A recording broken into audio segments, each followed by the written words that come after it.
aussi très important qu'il faut connaître, très important même. Lorsque vous faites le calcul du bloc, sachez toujours qu'au moment de ces calculs, il faut toujours passer par mètre. Ne calculez jamais en centimètres, sinon vous aurez des mauvaises réponses. Donc, quoi que ça soit le centimètre par là, mais lors des calculs, il faut toujours faire cela par mètre. Donc, rajoutez toujours le zéro là devant pour que ça soit en mètre, afin que vous ayez une bonne réponse. Ce qu'il faut savoir est que même si on utilise les blocs creux ou un bloc plat, il n'y a vraiment pas de problème quand il s'agit de la fondation. Mais beaucoup plus, parce que c'est une fondation, ça doit être bien basé. Dans les deux cas, il faut avoir un dosage très bien, donc le bloc doit être très bien dosé avant de pouvoir travailler. Cela peut être creux ou bloc plat. Mais je préfère beaucoup plus, si c'est moi qui travaille, je préfère beaucoup plus travailler sur un bloc plat qui est bien dosé pour une fondation. Parce que imaginez qu'il y a une personne qui fait sa fondation en moellon et vous venez faire votre fondation en bloc et le bloc que vous choisissez, c'est le bloc creux. Vous voyez, il y a un peu un problème. Quoique ça peut être bien dosé tout ça, mais lorsqu'il s'agit d'une fondation, c'est mieux toujours de le faire avec un bloc plat, bien vibré. Voilà. C'est pour cela que nous allons devoir passer à la leçon d'aujourd'hui. Nous allons parler de la fondation en bloc. Nous avons un plan qui est là. Nous avons ce plan. Alors, sur ce plan, nous avons, bon, on peut lire facilement. On a les murs, la porte, il y a des portes qui sont là. Là, c'est les séjours. Là, c'est la chambre. Alors, ce n'est pas vraiment le fonctionnement qui nous dérange ici, ou qui nous concerne ici. C'est plutôt la forme ou les distances, périmètre, on peut l'appeler aussi comme ça. Et là où il y a les points de base, les points montrant les endroits où nous aurons les colonnes. Alors, faut savoir que lorsque nous faisons les calculs par rapport au bloc que nous allons mettre dans une fondation, il y a des vides que nous avons, et puis ces vides doivent être calculés, l'espace doit être calculé, et puis voilà, aller jusqu'au bout pour trouver le nombre de blocs qu'il faudra acheter ou qu'il faut acheter pour bon, acheter ou fabriquer pour pouvoir finir son travail ou voilà, exécuter son travail. Alors, parmi les étapes, nous en avons quatre. Hein. On va commencer par la première étape, qui est celle de trouver, qui est celle de trouver les périmètres. Alors, les périmètres, si vous êtes sur cette chaîne, vous connaissez très bien c'est quoi un périmètre. Bon, on va toujours calculer ensemble pour que on ait des révisions et c'est important. Alors, nous verrons que ici, nous avons, on va mettre le principe par là. Je dirais qu'ici, nous avons 4 2 mètres 50, 3 mètres, 6 mètres 50. Au total, ça nous fait 16 mètres. Alors, si vous comprenez bien ou si vous regardez bien, vous verrez que c'est là. Nous allons prendre les mesures en deux places. Donc, nous prenons les mesures en longueur de manière longitudinale et puis de manière transversale. C'est pourquoi on prend d'abord de cette manière, ensuite on prendra de l'autre manière qui serait longitudinale, donc le côté le plus long du bâtiment ou voilà. Ouais, c'est un bâtiment, on va enlever ces deux pièces. Alors, voilà. Ici, on a 16 mètres. Et les 16 mètres proviennent d'où? Nous avons là 4, nous avons 4, nous avons 2 mètres 50. Ici, nous avons 3 mètres. Et là, nous avons 6 mètres 50. Alors, les résultats des cours nous fait arriver jusque à 16 mètres. Alors, deuxièmement, nous prenons de ce sens. Alors, en ce sens, nous avons 7, 3 et puis 4. Donc, nous avons 7 mètres, nous avons 7 mètres, 3 mètres et puis 4. C'est ce qui nous donne enfin 14 mètres. Alors, ce que nous allons faire, c'est prendre le 16 et le 14. Voilà, les additionner. Nous avons le périmètre. Donc, nous savons que notre périmètre ou la longueur accumulée est de 30 mètres. Voilà, parce qu'on a pris le 16 plus le 14 mètres calculés. Alors, Euh, Là, nous passons par la deuxième étape. Et cette deuxième étape nous parle de pouvoir déduire le vide. Donc, nous enlevons le vide. Bon, qu'est-ce que on peut appeler vide? Vous voyez, lorsque nous faisons les fondations, ce n'est pas que dans les fondations, on commence par, bien sûr, on va commencer par des blocs. Et ce n'est pas les blocs partout. Non. Il y a toujours le point auquel on laissera vide pour pouvoir mettre des colonnes. Voilà, les bases des colonnes, les socles des colonnes, on veut dire. Mais sinon, ce sont des colonnes. On peut l'appeler base ou, voilà. Alors, ces places sont des vides que les blocs ne passent pas. Et ces places ont souvent l'air épaisseur, voilà, il y a une longueur et une largeur, voilà. Mais beaucoup plus, euh, ça s'est fait entre 20, 25, bon, c'est 15, c'est très bizarre. Mais beaucoup plus ici, nous allons nous baser sur une longueur de 20 centimètres. Voilà, c'est là.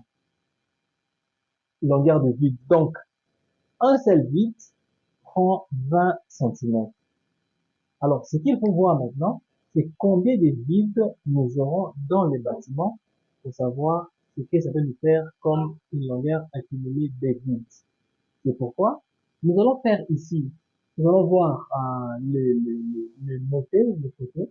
Alors, nous avons un, 2, 3, 4, 5, 6, 7, 8, 9. Donc, nous avons 9 vides.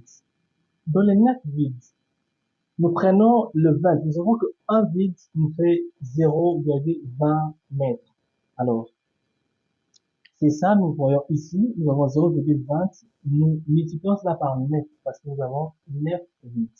Et cela nous conduit vers une longueur accumulée de vides qui nous fait 1,80 mètres.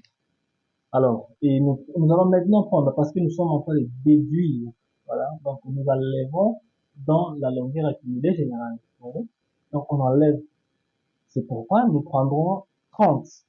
Là, les 30 mètres, nous allons déduire, donc on soustraire 1,80 m et nous avons 28,20 mètres qui nous reste, ou 28,2. Alors, les 28,2, c'est là où nous allons vraiment calculer. C'est là où il y a la base du tout, parce que on a eu à enlever euh, les bits. Donc, les bits sont enlevés. Alors là, avec les 28,20, c'est là ce qui va nous permettre à pouvoir très bien calculer. Alors, avant de calculer, parce que on doit savoir la hauteur. Vous voyez, la hauteur que notre fondation va prendre. Le mal, c'est quoi? Il y a ceux qui disent par eux-mêmes, bon, par rapport à ces sols, moi je connais les gens qui disent ici, ces sols, on va mettre dérangé. On va mettre 3 rangées ou 3 rangées. Là, c'est un problème, parce que vous ne pouvez pas, sans une étude géotechnique, vous ne pouvez pas déterminer la hauteur de votre fondation. C'est pas parce que vous avez vu le voisin faire que vous aussi vous allez faire de la même manière que lui. Donc, faut vraiment appeler les personnes qualifiées à ces études-là pour pouvoir vous aider à comprendre par rapport à votre sol, qu'est-ce que vous pouvez avoir comme hauteur de votre fondation. Voilà. C'est un peu ça. C'est pourquoi nous passons à la troisième étape. La troisième étape nous parle de trouver la hauteur de la fondation. C'est ce que je vais d'expliquer. Notez bien, pour trouver la hauteur de la fondation, il faut des études géotechniques. Ouais. Il faut qu'il y ait des études qui sont géotechniques, donc venir et voir le sol, tout ça. C'est très important parce que ça va nous permettre, ça va permettre à la personne qui va construire de comprendre le type de sol qu'il a pour avancer. Alors dans notre cas, parce que c'est un exemple, nous disons que il y a eu déjà une étude technique. Après cette étude, on nous a donné la hauteur de 0,99 mètres. Voilà. Alors, c'est par rapport à ça que nous allons maintenant passer au troisième, pardon, à la quatrième et dernière étape. Nous allons trouver les quantités de blocs que nous allons devoir acheter afin de, voilà, de savoir Comment est-ce qu'on peut calculer? Alors, voilà, Donc, nous sommes sur la quatrième et dernière étape. Et voilà, nous allons parler de comment est-ce qu'on peut trouver le nombre de blocs. Voilà, on a fini avec les calculs, les compréhensions de plans, tout ça. Actuellement, nous allons trouver le nombre de blocs. Voilà ce qu'on va faire. Pour trouver le nombre de blocs que nous allons utiliser, nous devons passer par savoir les dimensions de blocs. Donc, toutes les dimensions, ouais. Euh, savoir si le bloc que nous allons utiliser fait combien comme hauteur, épaisseur et puis longueur. Alors, pour cela, il y a plusieurs types de blocs qu'on ne peut compter, en tout cas on ne peut. Mais pour l'exemple d'ici, nous allons utiliser un bloc de 40, 20 et puis 15 centimètres. Voilà, un bloc que presque tout le monde utilise, presque tout le monde. Alors, une fois que nous avons trouvé la dimension de notre bloc, nous savons que 20, 15, 40, nous allons maintenant savoir, donc, il y a quelque chose qu'il faut comprendre.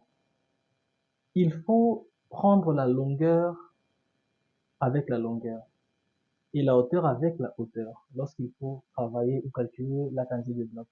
Là, c'est vraiment le principe de base. Longueur et longueur, hauteur et hauteur. Ça veut dire quoi? Vous verrez ici, il y a 28,2. C'est la réponse que nous avions après avoir déduit les distances des vides. Vous allez remarquer aussi qu'il y a 40 qui est la longueur de la bloc, pardon, du bloc. Alors, c'est longueur, quoi qu'on appelle ça périmètre, mais c'est longueur, vous voyez? Longueur divisé par longueur, hauteur divisé par hauteur. C'est ça la clé pour le calcul de bloc. Alors, c'est pourquoi vous verrez que j'ai mis L et H. Vous voyez? C'est ça l'explication que je voulais vous faire. Alors, vous allez voir qu'il y a 28,2 et nous divisons par 0,40. Aussi très important qu'il faut connaître, très important même. Lorsque vous faites le calcul du bloc, sachez toujours qu'au moment de ces calculs, il faut toujours passer par mètre. Ne calculez jamais en centimètres, sinon vous aurez des mauvaises réponses. Donc, quoi que ça soit le centimètre par là, mais lors des calculs, il faut toujours faire cela par mètre. Donc, rajoutez toujours le zéro là devant pour que ça soit en mètres, afin que vous ayez une bonne réponse. Voilà. C'est pareil, nous avons trouvé 70,5 blocs. Vous voyez? La réponse que nous avons directement, c'est le nombre de blocs qu'on utilise. Ensuite de cela, nous prenons 0,90, ce qui est la hauteur de notre fondation, et nous disons cela par 0,20. C'est ça la hauteur de notre bloc. C'est pourquoi nous aurons la réponse de 4,5 blocs. Et après cela, nous allons devoir prendre le 70,5, multiplier cela par 4,5. C'est ce qui nous donne un nombre total de 317,25. Voilà. Nous faisons ceci. C'est ça ce que nous avons comme réponse. 317,2 blocs qu'il faut utiliser. Mais alors, parce que lors de la fondation, nous n'utiliserons pas seulement une rangée, mais nous allons doubler la rangée. Oui. Ça peut être un exemple clair. Voilà. On peut avoir à monter comme ça. Mais lorsque nous travaillons avec la fondation, c'est toujours comme ça, en deux. Et nous sommes en train de monter comme ça. Pour que, bon, ça c'est pas quelque chose que je peux vous expliquer. Parce qu'à un moment, nous aurons à mettre les blocs d'élévation là au milieu pour pouvoir laisser, je pense que vous comprenez. Voilà, c'est pourquoi la réponse que nous aurons, nous allons multiplier cela par 2. Et au final, nous avons 634,5. Bon, on fait 635 blocs. On fait 635. 635 blocs. Alors, voilà, c'est ça, la réponse, c'est fini, c'est tout. Vous savez maintenant comment faire ces calculs. Alors, lorsque vous serez en train d'exécuter, n'oubliez pas qu'il y a des cassures au chantier, tout ça. Alors, avec ces 635, faites au moins un pourcentage d'excédent peut-être de 5, 5% d'excédent, ça va aider pour que lorsqu'il y aura des cassures, lorsqu'on va faire déposer, mettez ici, tout cela, ça peut casser, tout ça. Ça va aider pour que vous ayez une garantie lors de la construction. Merci beaucoup, nous sommes à la fin de cette vidéo. En tout cas, si vous avez aimé, n'oubliez pas de partager pour permettre aussi à d'autres personnes de savoir ce que vous connaissez maintenant. Et voilà, pourquoi pas, pourquoi pas vous abonner aussi, ça m'encourage beaucoup. Ça m'aide à pouvoir faire des bonnes et des nouvelles vidéos à chaque fois. Merci beaucoup.